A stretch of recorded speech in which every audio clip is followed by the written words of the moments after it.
Dear students, I am Mahesh Sharma. Welcome to my this basic structure of C++ program tutorial. इस video में हम बात करने वाले हैं C++ प्रोग्राम के बेसिक स्ट्रक्चर के बारे में।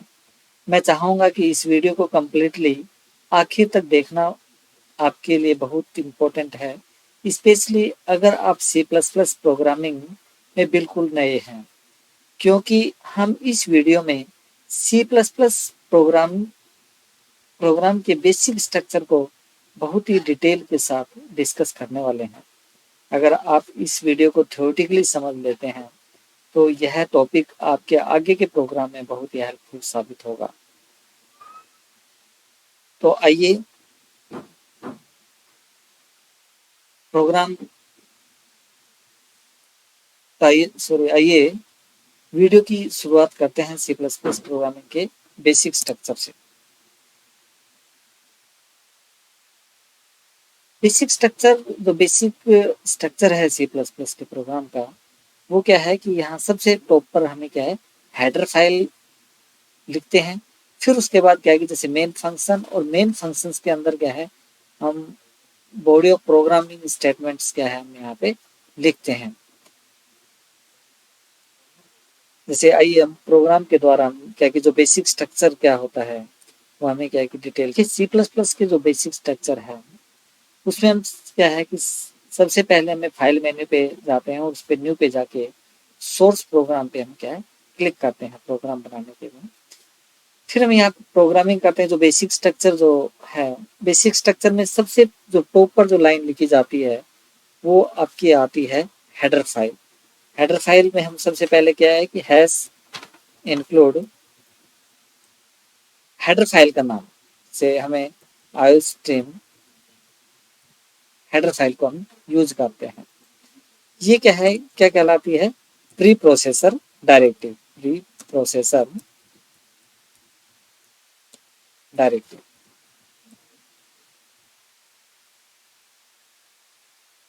फिर उसके बाद क्या है कि जो सेकंड लाइन जो रहेगी, सेकंड लाइन के अंदर जो है, इसके अंदर हमें क्या है कि जो प्री प्रोसेसर डायरेक्टिव है, जो हैश इंक्लूड है, वो क्या बोलते हैं, इसको हम प्री प्रोसेसर डायरेक्टिव कहते हैं।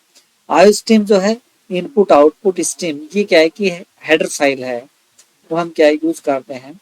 उसके बाद और भी अगर मान लो जैसे हम स्ट्रिंग डॉट है, चाहे मैथ हेडर फाइल है, कोई भी जैसे उससे रिलेटेड जो फंक्शन अगर आप यूज करना चाह रहे हो तो हम वो हेडर फाइल का क्या करते हैं, हम यूज करते हैं।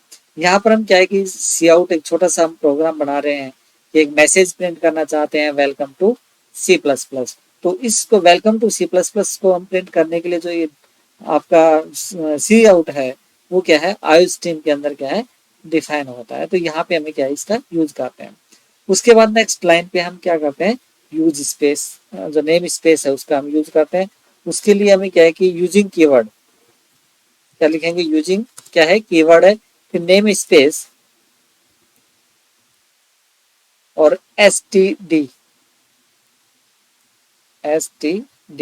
नेम स्पेस, और ये क्या है कि सेमी कॉलम से क्या होगा, टर्मिनेट आप होगा।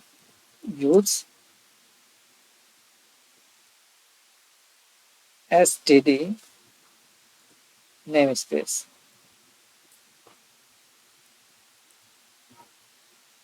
फिर उसके बाद जो थर्ड लाइन होगी वो आपकी आती है मेन फंक्शन की। इंट मेन, जहाँ पे आगे पैरेंथीज लगा है तो इसका मतलब क्या है, ये फंक्शन है। उसके बाद हमें जो स्टेटमेंट करली ब्रेसेस का पेयर होगा, और इसके अंदर जो स्टेटमेंट जो हम लिखते हैं वो क्या है कि इन दोनों करली ब्रेसेस के बीच में ही हम क्या है स्टेटमेंट हम टाइप करते हैं। तो जैसे मुझे मैसेज करना है तो कोई डिस्प्ले करना है तो सी आउट यूज करेंगे इंसर्शन, और यहाँ पे मैंने लिख दिया welcome to C plus plus. ये जो welcome to C plus plus है, ये लाइन किससे टर्मिनेट होगी, आपकी सेमी कॉलम से। कि जो लाइन जो आपकी आती है वो किससे आती है, टर्मिनेट आपकी क्या होंगी, सेमी कॉलम से टर्मिनेट होती है। ईच स्टेटमेंट्स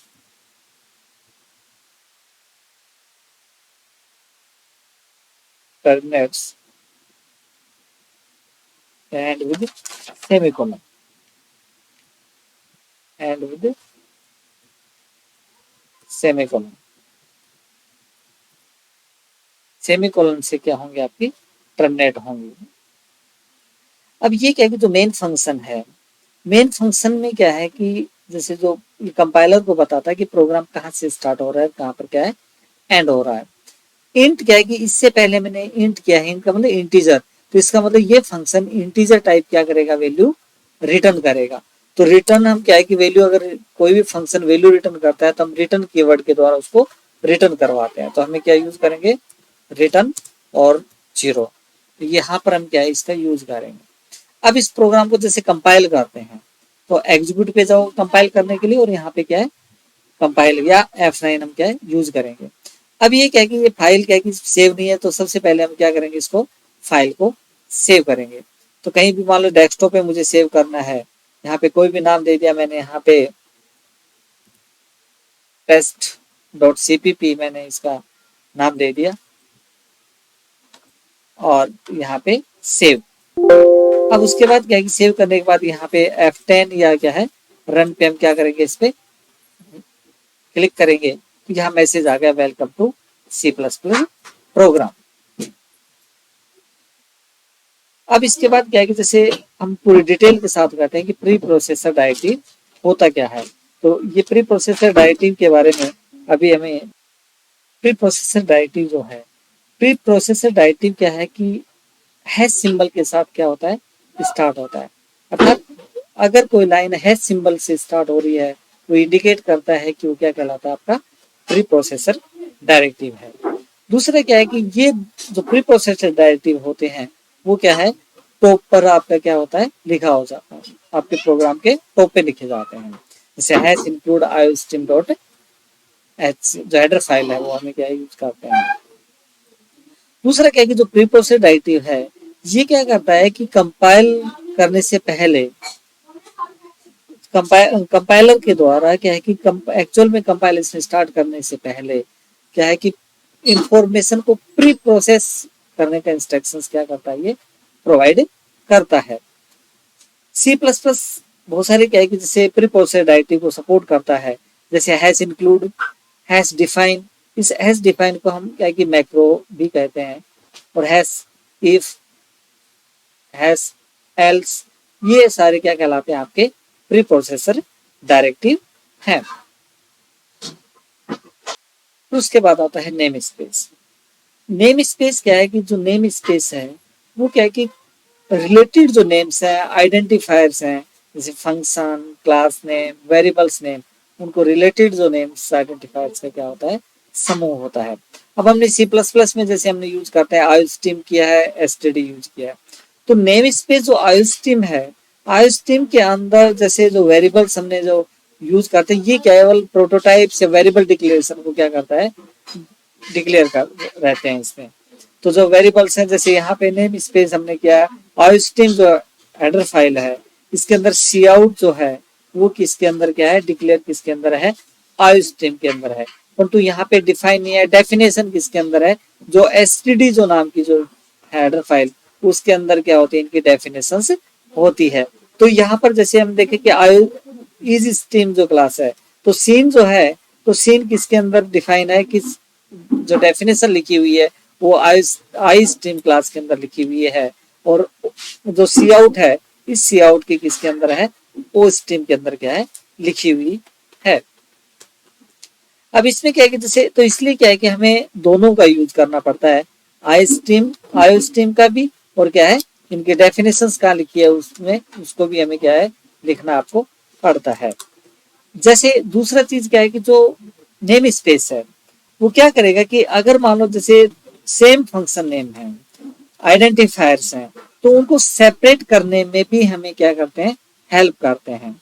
जैसे कि अगर सपोज क्लास 1 एक नेम स्पेस है, एक क्लास 2 नेम स्पेस है, अगर सेम नाम के फंक्शन दोनों में है, सपोज यहाँ पे क्या है फन नाम का क्लास 1 में भी फंक्शन लिखा हुआ है और क्लास 2 के अंदर भी लिखा हुआ है, अगर मैं मेन फंक्शन से अगर फन नाम के फंक्शन को मैं कॉल करता हूँ तो ये क्या करेगा कि ये यहाँ पर कोलिजन क्रिएट होगा, कंफ्यूजन क्रिएट होगा, क्योंकि यहाँ से फन तो क्लास 1 में भी है और क्लास 2 में भी है, तो ये क्या देगा एरर देगा। तो इसको क्या है कि इस कोलिजन के कारण क्या है कि जो एरर आती है, तो उसको अवॉइड करने के लिए, उससे बचने के लिए हमें क्या यूज करेंगे यहाँ पर कि नेम स्पेस का, जैसे class one scope resolution fun.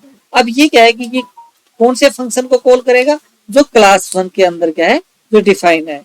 यहाँ पे class two then scope resolution और यहाँ पे फन, ये कौन से वाले को कॉल करेगा, क्लास टू वाले फंक्शन। तो इस तरह से क्या है कि जो नेम स्पेस है वो क्या है कि नेम कोलिजन जो है उसको भी अवॉइड करता है, उसको क्या करता है, रिमूव करता है।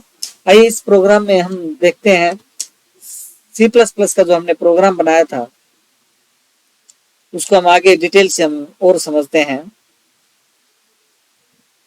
जो एसटीडी नेम स्पेस है, इसके अंदर सी आउट और जो सीन है इनकी डेफिनेशन किसके अंदर लिखी होती है, एसटीडी के अंदर।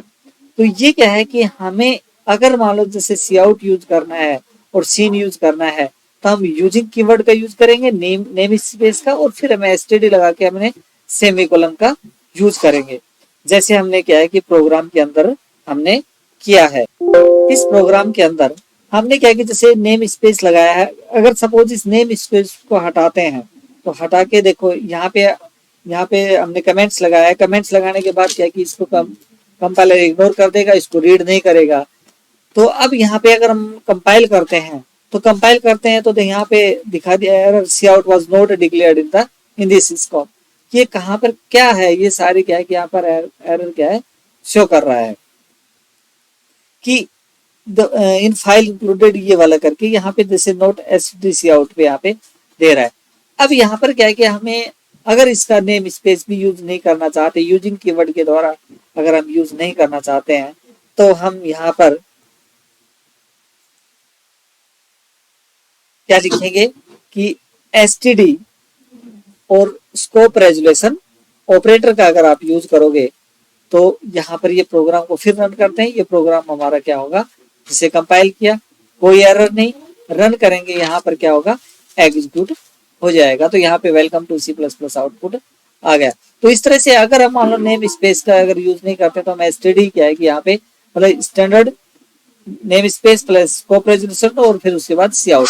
परंतु अगर हम मोर देन वन सी आउट या सीन स्टेटमेंट हम यूज कर रहे हैं, तो हर के साथ क्या कि एसटीडी लगाने के बजाय हम इसको क्या है कि जो टॉप पे जो आयोस्ट्रीम जो हेडर फाइल है उसके नीचे हमें क्या है, हम नेम स्पेस का क्या करेंगे, इसमें यूज करेंगे। तो इससे क्या है कि हमारे क्या है कि जो बार बार क्या है कि एसटीडी और स्कोप रेजोल्यूशन लगाने की रिक्वायरमेंट नहीं होती है।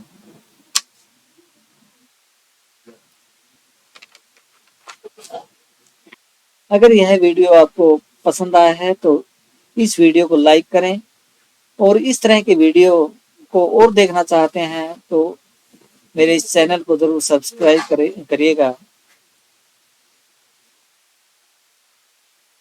Thank you.